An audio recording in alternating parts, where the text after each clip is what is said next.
There's a reason why Joe Biden didn't want to decriminalize marijuana, and he increased in the police. Not a coincidence, because they need to fill those prisons. And then they need to do their job of manufacturing consent towards that. And let's remember Kamala Harris, when she was the Attorney General of California, was brought into court 3 times because she was ordered to release the overcrowded prisoners in the California prison system, as she's locking up people for truancy.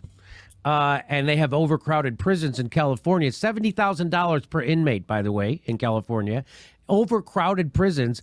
And when the court ordered her to release those people to relieve the overcrowding, she didn't. When they went to court a second time, they said the reason why we didn't release them was because it would screw up our prison labor system. That's what Kamala Harris's office argued in court, that they didn't release the prisoners and relieve the overcrowding as ordered by a court because it would screw up their prison labor system, aka slavery.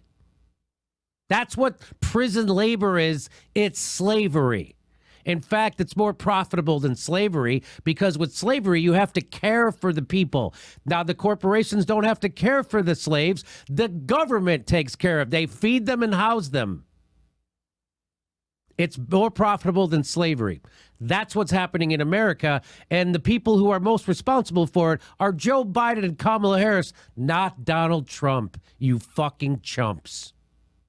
And this is why I was warning people about Kamala. And the funny thing about Kamala, there was like this small point in time where the black community was kind of interested in her. That's when you seen Kamala initially jump into polls the first time. And I remember I covered this a long time ago, how Kamala had a giant search interest, because I do believe black people saw Kamala Harris and they were like, oh, this is a light-skinned black woman running for a position of power, so we want to support her. And then they Google her record and they was horrified, because you guys know Kamala Harris supports civil asset forfeiture, just like Joe Biden does.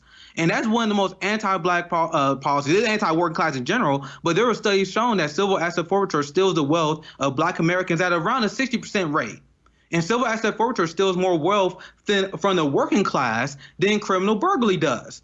So you have a systematic transfer of wealth from the black community, mostly the black community, indigenous people and Latinos are largely affected. It's a systematic transfer of our wealth into the ruling class, into the prison industrial complex system. This is what Joe Biden support. This is what Kamala Harris support. So if you're supportive of Joe Biden and Kamala Harris, even though they support the systematic transfer of our wealth, you cannot say you're fighting white supremacy. You cannot say you are pro-black. These are horrific policies that they are only able to get away with because they have the D in front of their name, because they are Democrats. But they are just as evil and just as damaging to our communities as Republicans are.